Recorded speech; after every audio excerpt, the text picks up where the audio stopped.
Now I will introduce Dr. Yamalamadaka Srinivas Garu.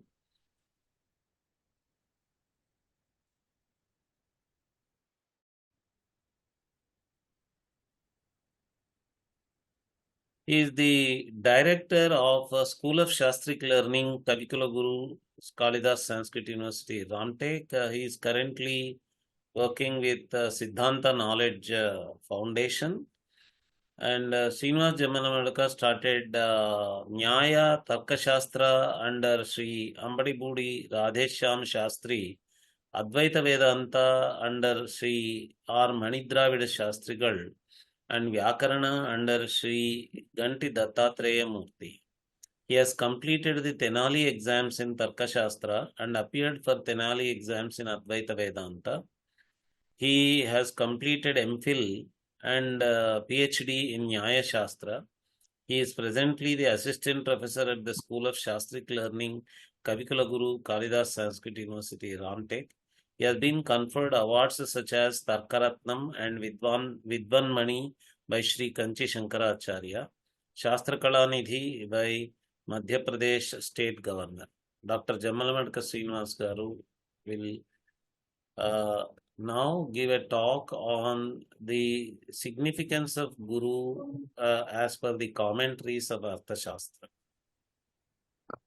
Namaste Nagaraj-ji. I would request to kindly play the video which I have sent before.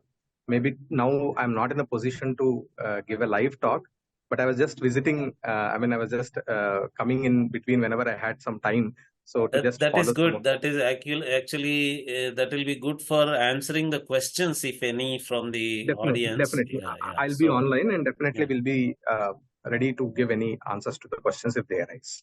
Yeah. Please, Srinivas Garu, please play the video.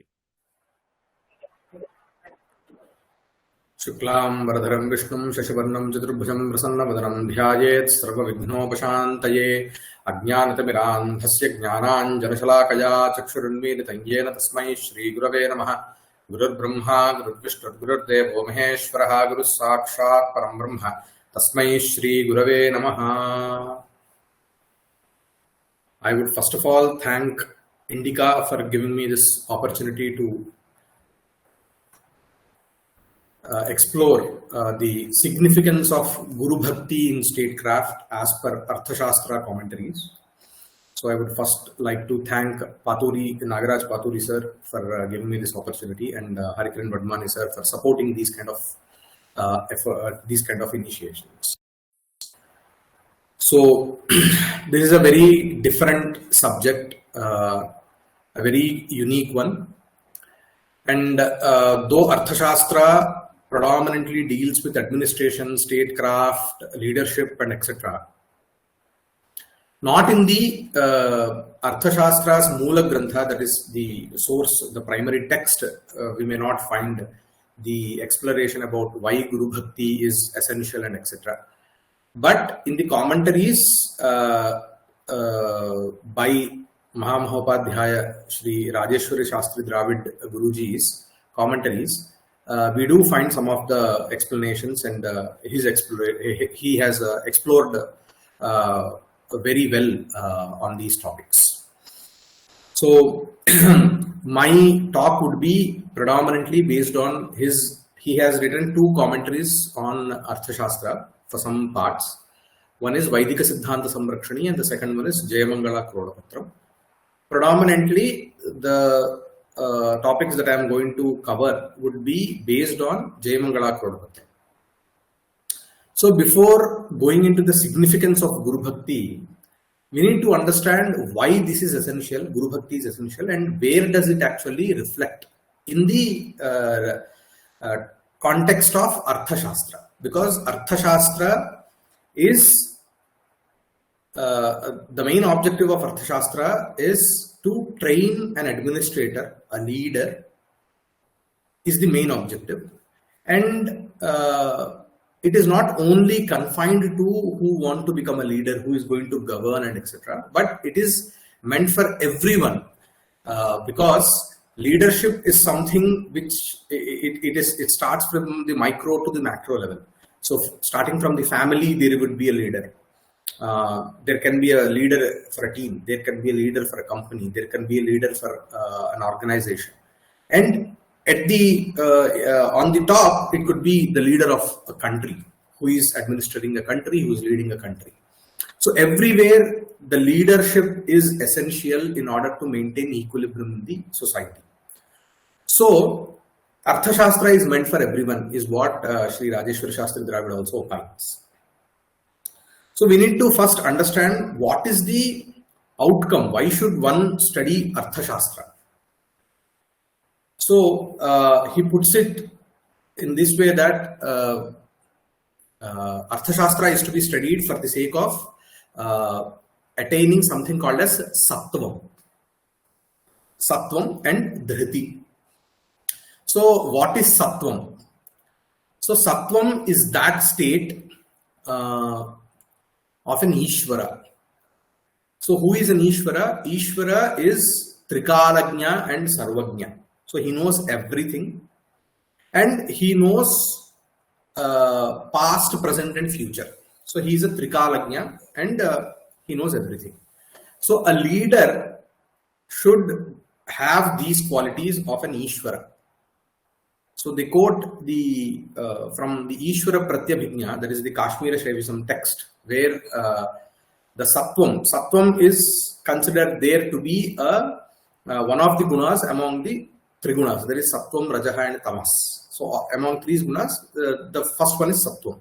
So what is it? Swanga Rupeshu Bhaveshu Patyajnanam Kriyachaya Maya Tritiyeti Te Eva Pasho Sattvam Rajastamaha. So Sattvam is a state of knowledge akin to that of Ishvara. So Ishvara is believed to be Sarvagnya and Trikalagnya. So to possess knowledge similar to Ishvara implies the ability to analyze past experiences, envision future consequences, and make informed decisions in the present. So this is the ideal state of mind of any leader should be, that he should learn from his past experiences, he should be able to envisage future and take decisions in the present. So this is what is Sattvam. And another definition or explanation for Sattvam is given in the Kamandaka Niti Shastra's commentary, where it is defined as Vyasane Abhyudayecha Yad Avikaraha Tat Sattvam. So that means a state of mind, steady state of mind, which prevails both in adversity and success. So when whether it is failure or success, the state of mind that does not change, which is very strong and stagnant. So that state of mind is called as Sattvam. So one has to achieve this. One is believed to achieve if he is well versed in Arthashastra. And then comes Dhriti. So what is Dhriti? Lobha Shokadi Janita Upaplava Nivarana Karani Bhutaha Chitta Vritti Visheshaha. That means a specific, so this definition is found in Rasagangadhara. So a specific mental state that serves as the means to overcome the disturbances caused by greed, sorrow, fear and the like. So this is the main purpose or achievable outcome of Arthashastra, and this is the ideal state that a leader can actually aspire for. So to achieve this, Gurubhakti plays a very vital role. How? Let us try to explore that. So Arthashastra starts with the Mangalacharana as only Namah Shukra Brihaspatibhyam. There is no other Mangalacharana shloka normally that we find in other works, but it starts with Namah Shukra Brihaspatibhyam. So he Chanakya actually does venerate his Purvacharyas, that is Shukracharya and Brihaspati, both. So there in this context, in the commentary, this vichara, this explanation is given. So why should one actually do this Mangalacharana? Because Nanu Keshijit Grantheshu Arambhe Pujyaha Namaskriyante Smaryante Kirtiyante Va. So in many, in the works, we find this Mangalacharana, which where you praise them, where you pay your tributes to them, and you do namaskara and etc. Why it is done? Because what is the objective behind doing this? So why should one actually venerate, or why should one actually do the namaskara to the elders or gurus? Why should we do that? Why should we express our Gurubhakti towards our bhakti towards our gurus? What is the objective of it? So there, Dravid Guruji says, Pratibha sampattihi mangalasya asadharanam phalamiti. So Pratibha sampatti. So in order to achieve Pratibha, the wealth called Pratibha, you have to do Mangalacharanam, or you have to express your bhakti, or you have to have that bhakti and express it. Is not just about expression, but essentially that you have to have bhakti towards your guru and towards your elders to achieve something called as pratibha. So what is this pratibha? It is not intellect. It is a kind of what we call it as intuition, or normally pratibha is used in the sense of what you call capabilities. But what are those unique capabilities that we see in successful leaders is that they come up with solutions. They come up with solutions to problems. So where do they find these solutions? It is pure intuition. It is a creative process. You never know where from an idea actually comes. So we see that in many entrepreneurs, successful entrepreneurs, they come up with very unique ideas. They've come up with very unique solutions to problems. So what is this? This is called as pratibha or spurti. Pratibha, spurti, it is even interchangeably used. So in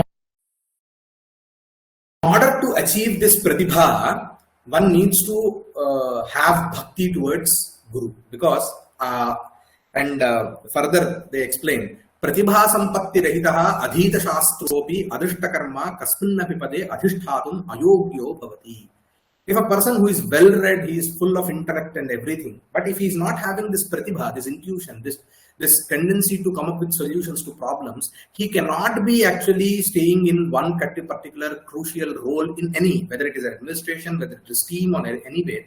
You cannot actually put a person or determine a person that he can take care of certain responsibilities if he is not having pratibha. Ataha samasta shastreshu adhiteshvapi vidyavatam pratibha sampatter apeksha vartate. So even though he is well versed in all the shastras, he needs to have that pratibha. Without that pratibha, he cannot excel in his life, and also he cannot contribute anything, whether it is in the society or an organization or a government or anywhere. He cannot actually contribute anything if he is not having this pratibha. So how do you actually achieve this pratibha is from the grace of the gurus. Pujyanam guruvadinam prasadadhina iyam pratibha. Where do we find this? Tadyatha. There is one very famous saying. Yasya deve parabhaktihi yatha deve tathagaro tasyaite akadithahyarthaha prakashante mahatmanam. Adhigacchati shastrartha smarati shrad dadhati cha yat kripalesha matrena namostu gurave sada. So, yasya deve parabhaktihi, who is having great bhakti devotion towards the devatas, yatha deve tathagaro. In the same manner, a person who is having bhakti, devotion towards his guru, he will actually understand tasya ete akatithahyarthaha, even though he is not taught certain intricate subjects or intricate concepts which are very deep, which are very minute. Even though he is not taught them in a proper way, he will understand when the time actually arises, when he has to understand. Only prakashante mahatmanam. It happens to very great people, even though they are not well versed, even though they are not trained in certain topics, they come up with very deep understanding of those topics. Where does this actually ability comes from? It comes from Gurus. Adhigacchati shastrarthaha smarati shrad dadhati cha. Adhigacchati shastrarthaha. He understands whatever concept he is being introduced to, and even he smarati cha. he remembers them when it is needed. Smaraticha. Yat kripalesha matrena. It only happens through the Guru's grace. Tasmai Gurave, Namostu Gurave Sada. So I bow down to my Guru, whose blessings or whose kripa lesha matrena, the grace of just Guru will actually equip me with all these abilities to come up with solutions and etc. And not only this, even in the Nyaya Vartika Tatparya Tika by Sri Vachaspati Mishra, he also states that why should you have why should you be humble towards your elders?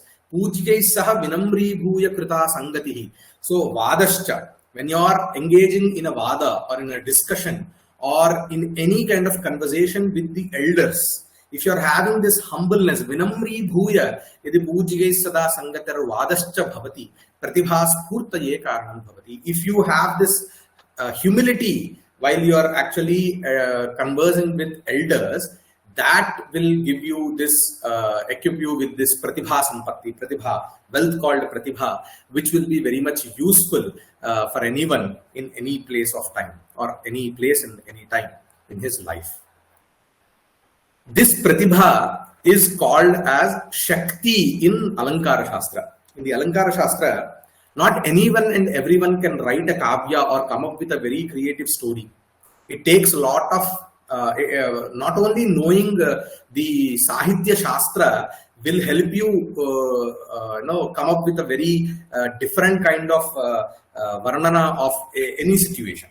So it's a very creative process. So this creative process has its the main cause for this creative process is something called as Shakti. Shaktir nipurata loke kavya shastradhyavekshana kavyajna shikshayabhyasaha iti hetus tadud bhave. So first you need to have this Shakti. So this Shakti only happens to be with you inherently through Ishvara's grace, or you achieve or you accumulate or you achieve this Shakti through Guru's grace. What is this Shakti? Gokulanatha Upaadhyaaya, who has written a commentary called Vivarana on Kavya Prakasha, he defines Shakti as Manasi Sada Susamadhini Visphuranam Anekadha Abhideyasya Aklishtani Chapadani Vibhanti Yasyam Asau Shakti. So what is Shakti? So samadhini manasi. So your manas, your mind is devoid of unnecessary pollutants, and you happen to express the same situation in very many different ways, and very complicated ideas are also understood by one in a very simple manner, and he comes out with very simple articulation of a very complicated idea. This ability of expressing complicated ideas in a very beautiful way, very very easy manner is one kind of is called Shakti, and he can actually see things in a different way than the layman. So this is called as Shakti. This Shakti itself is Pratibha or Spurti. And why should and we do have some examples from the Puranas and Itihasas where we find by not having the Gurubhakti or undergoing Guru Shapa in specific due to certain wrongdoings, we do see some negative impacts also. The famous story of Karna and Parashurama, where Karna goes to Parashurama in order to learn Dhanurvidya, saying that he is a Rajakumara, and afterwards Parashurama, when he comes to know that he is not a Rajakumara, then he gives the shapa of whenever you need the Vidya that you have undergone me, you will not be able to remember that Vidya. And that is what we see even in Mahabharata. That is the reason why he was not able to remember the astras when it was in need. So by Guru Shapa, or even if your Guru feels something when his heart is broken by by the Shishya's pravritti, then it may definitely affect the Shishya. So how is all this related to Artha Shastra? Then Rajeshwara Shastri Dravid Guruji says, Rajya Sanchalane Pratikshanam Vilakshanani Karyani Upasthitani Bhavanti. When you are in the administration, when you are in the governance, when you are governing a country or a state, there will be very typical, very different kinds of situations that emerge each and every day, each and every hour. Tatra aneka vidhaha prayogaha api adhyuhyaha bhavanti rajaniti vidhi. So you need to come up with solutions for each and every problem that you face, and each and every problem is unique to itself, so the solution also cannot be the same to all. So you have to come up with a unique solution each and every time. Parantu ime rajaniti vidaha yadi pujyan nalamanti nastuvanti nakirtayanti va tarihiteshu garva mada hetukataya rajas sahacharita rajas tamas sahacharinya manovritya pratibodhaka samskaranam abudbodho nishchitaha. So if a person who is in the administration, whether he is a leader or a constituent of the administration, if he does not respect, praise or celebrate his elders and the gurus, what happens is he develops garva and mada, that is pride and arrogance, and he stops actually taking, thinking logically, critical thinking, critical analysis, and all the things will reduce, and he thinks himself to be the Ishvara. So he thinks so we have innumerous examples in the history, in the wherever history we see, whenever there is a downfall of any kingdom or a dynasty or even any wars, we see that the person who is taking decisions, somewhere he makes a mistake out of pride, out of arrogance, saying that, maybe Bonaparte's his war towards Russia also says the place be a good example in this case, where somewhere he felt at some point that I am invincible. So that situation may arrogant. So this negative developments will happen if you're not having the humility towards your guru. So every time it should be that there is something above you. When you are in power, there is dharma above you. There are some devatas above you. You have a guru above you. So this will keep you in a very stable state of mind, where you can take very effective decisions and come up with solutions to problems. And how this, why Guru Parampara is very much important. It is Gurubhakti, one is needed. And we may have this argument that, you need to have critical thinking, you need to have critical analysis, you have to get trained in that particular skill. So it is not, it is not so important to have humility towards your gurus. Why should this happen? I can even achieve knowledge through internet per se now, so I don't need any guru. So there, Shastri ji comes up with Guru Parampara Praptasya Asmat Shastrasya Ayam Visheshaha Yat Pujya Bhakti Purvakam Yadi Shastra Madhiyate Tadi Shastrarthaha Swayam Upasthito Bhavati. So if you're having great bhakti towards your guru, what happens is, as we said before, and I do know one or two instances where the Shishya, he did not actually study everything in detail under his guru, but he did lot of Guru Seva, and Guru actually just gave this anugraha that he said, you open any book, you read anything, you will understand, this is my anugraha to you. And he became a very great scholar later, and he started reading different shastras in depth, and he was able to understand it by himself. It is not because of his talent, but because of the Guru anugraha, that what he actually shares also.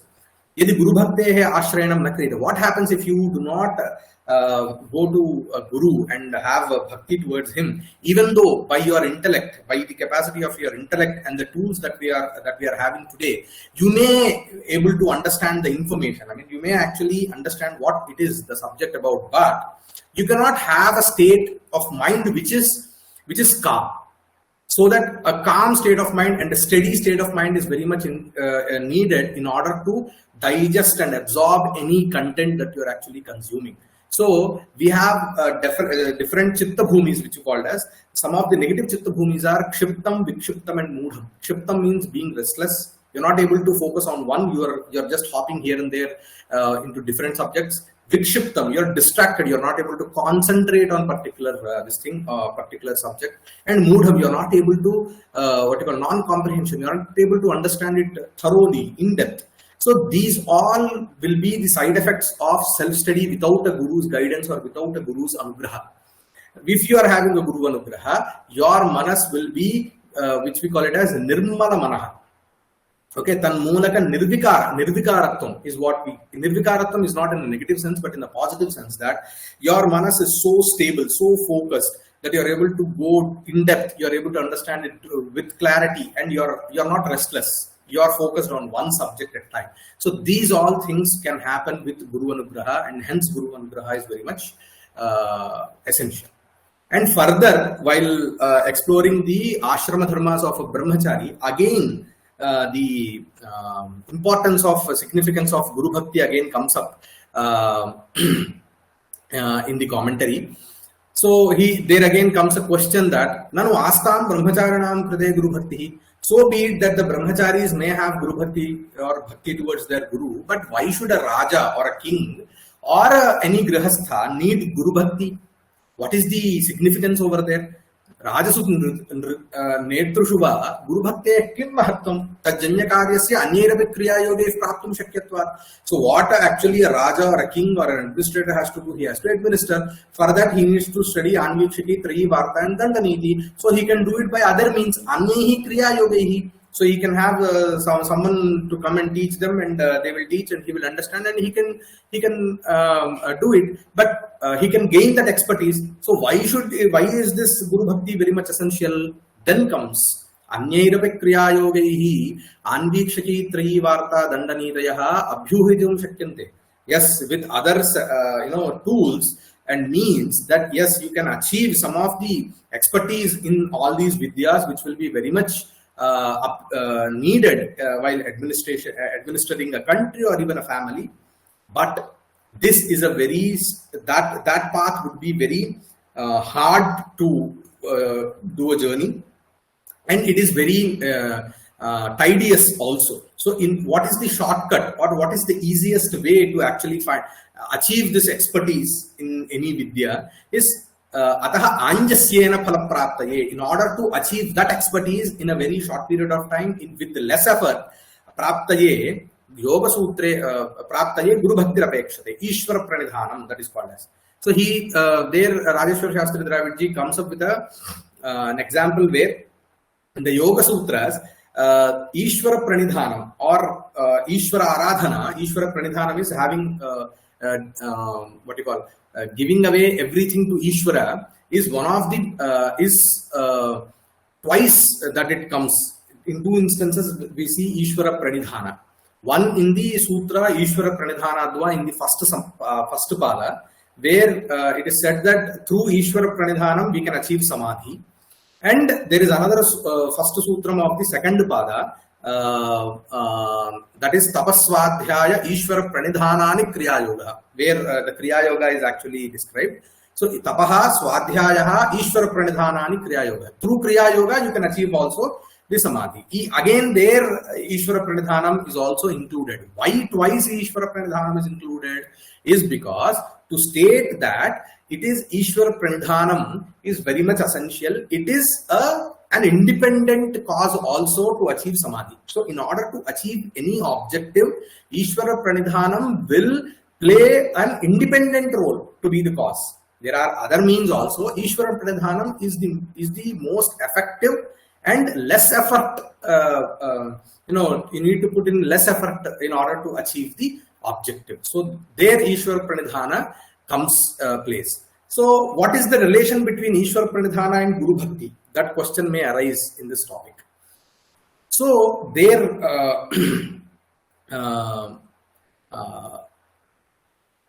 so what happens if you are having Ishvara Pranidhana is one thing that you understand, or you understand, or things emerge in such a way that even though you haven't studied them thoroughly, you will be able to comprehend, you will be able to understand the whatever situations are coming and come up with solutions. So how this Ishvara Pranidhana or and the Guru Bhakti have a connection. So there comes the Shastraji says, Yadyapi Ishaha na sadharanataya drishtigocharaha. You cannot actually see Ishvara, right? He is not perceivable through your sensory organs. But ataha na chintana yogyaha. So if you are not able to see him, how can you actually think about him? How can you do Ishvara Pranidhanam? How can you think about him? Tathapi tad adhishtitam jnanam yena gurusharena chintanadvara samprapyate tato ishasya pratikame veti kritva. It's a wonderful thing. So, who is the personification of Ishvara in your life is your Guru himself. Because in the beginning that I said, what is the main objective of Artha Shastra would be Sattvam. Sattvam is the knowledge which is similar to the knowledge of Ishvara, right? So, and all the knowledge that is passed on is through Ishvara. So, even your Guru is also an embodiment of Ishvara, because he is also having, he is the vessel of that particular knowledge which was passed on from Ishvara. So he is the personification of Ishvara. So that is why in the Guru Brahma, Guru Vishnu, Guru Devo Maheshwara, Guru Sakshat Param Brahma. So there is a Brahma and a Brahma in the same shloka. So Brahma is Dirghanta Shabda. It is the Chaturmukha Brahma, one among the Trimurtis.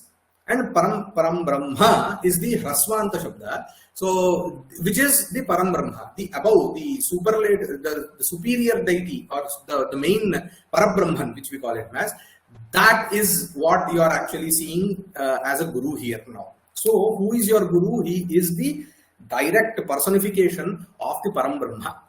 So, if you are doing Guru Pranidhanam, that means if you are expressing your bhakti or having your bhakti towards your Guru is nothing but expressing your bhakti towards Ishvara himself or the Parabrahman at the in the larger context. So, in order to achieve this pratibha, Guru Aradhanam pratibha prapti hetuhu Guru Prasada Labhaya Sada Kartavyam. So you need to do this Guru Aradhana. So even in the Bhagavata's Dashamaskandha, where Shri Krishna gives an upadesha to Sudama, the shloka goes like this: Naham ijya prajatibhyam tapasopashamena va tushyeyam sarvabhutatma guru shushrusaya yatha. I'm not so happy, compared to the happiness if someone actually does the ijya, that is the rituals, fire rituals or anything, or prajatibhyam, or tries to, tapasa upashamena, by indriya nigraha or tapas or any means. Rather than all this, I actually get very much happiness. I experience happiness if a person does Guru Shushrusha. So this also exemplifies the importance of Guru Bhakti very much. Ataha Guru Pranidhanam Kaliyuge Vishesha Rupena Guru Bhakti Swarupataya Isha Bhaktyapeksaya Adhikyena Uttamasti. So what is superlative? Is Guru Bhakti superlative than Isha Bhakti? Yes. So in Kali Yuga, Devataradhanam superior to Devataradhanam is Guru Aradhanam, because Guru is the personification. He is the embodiment of knowledge, and in that way he is the embodiment of the Parabrahman. So even the Ishvara, the Devataradhanam is a bit lesser compared to Guru Aradhanam. So Guru Aradhanam is very much essential. Ataha Atisaralyena sambhavitum shakyatvat sada shastra pratibha praptaye Guru Bhakti Rupa Isha Bhakti Visheshataya Upayujyate. So Guru Bhakti plays a very vital role in the place of Ishvara Bhakti, Isha Bhakti, right? Nanu Kidrishi Guru Bhakti Brahmacharya. Now again, if you have to, so there comes a question, because this context is related, it is in the context of Brahmacharya Niyama, that is the Ashrama Dharmas. are being explained. So there comes a question that, okay, you are saying Guru Bhakti, that is Guru Antevasitvam, that you have to stay in Guru Shushrusha, whatever the Guru says, you have to listen, you have to follow, you have to obey. This is possible only in Brahmacharya Ashrama, not in Grihastha Ashrama, not to a king. King cannot go and sit under Guru. How can he perform this Brahmacharya and other niyamas? So there, so this is the question. Nanu idrishi Guru Bhakti Brahmacharya eva sambhavyate grihasthena rajnyatu kartum na sa shakyeta iti chenna tatra tatra rajaniti siddhante vinayaha eva brahmacharyam iti tatparyam brahmacharyasya bodhyam.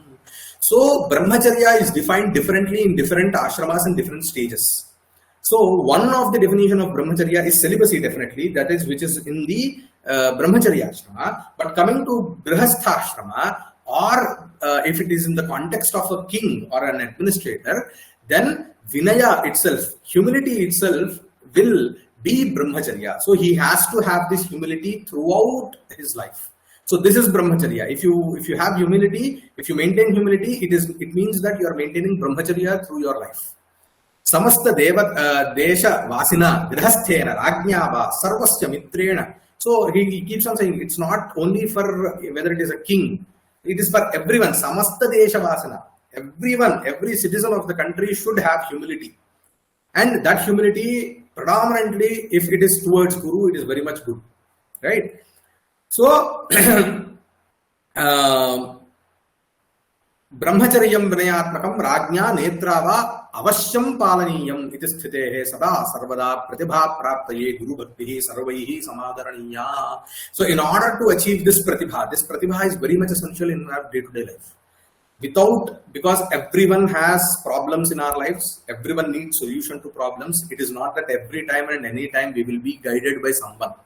So there will be a point in life where we will not have someone in person to guide us.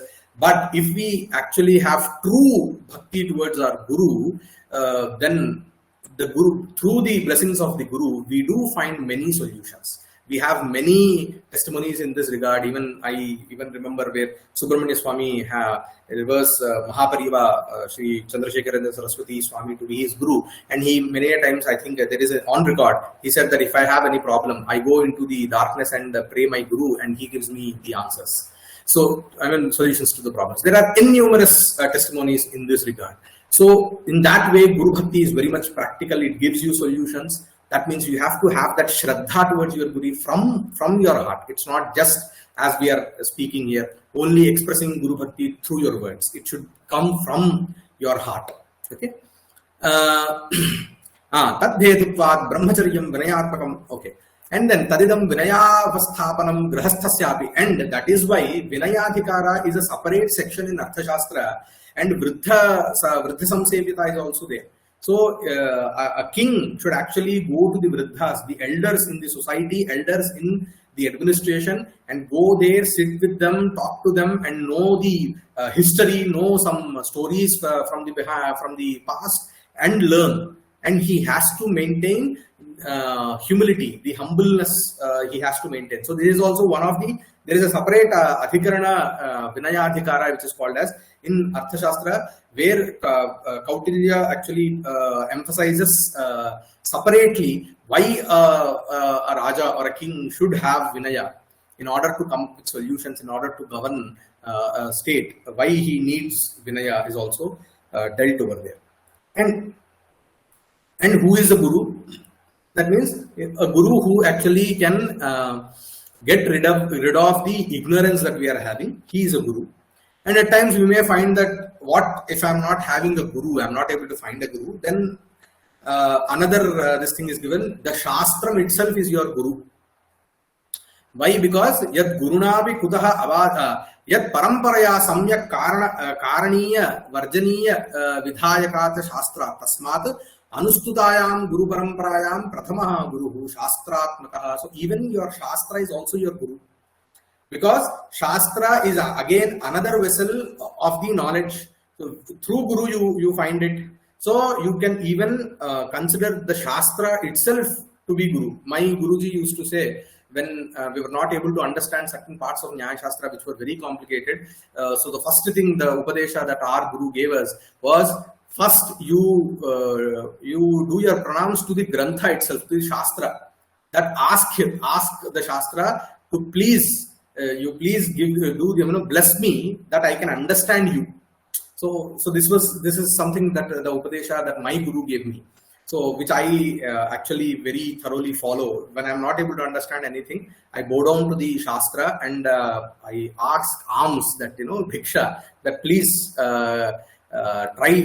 give me the capability to understand you. So this is another way. So this humility is very much essential. So in this way, Gurubhakti plays a very vital role in whatever we do in our day-to-day life. So by stating this, I wish to end my talk. And yadatra saushthavam kinchit tad guroreva me nahi, yadatra asaushthavam kinchit tan mamayva na me guru. If there is any virtue in my talk, that belongs to my guru, and if there are any lacunas, that belong to me. And I wish to end my talk by saying Naguroradhikam, Naguroradhikam, Naguroradhikam, Naguroradhikam, Shivashasanatas, Shivasasanatas, Shivasasanatas, Shivasasanatas. Hari Om Tat Sat. Ashok Gursurkarji, whom I know even otherwise, has sent a comment. Excellent presentation, Srinivas Garu, is his comment. And I don't see any questions. If there are any questions, we have Jammalamadka Srinivas Garu directly present here. He will be able to answer the questions here.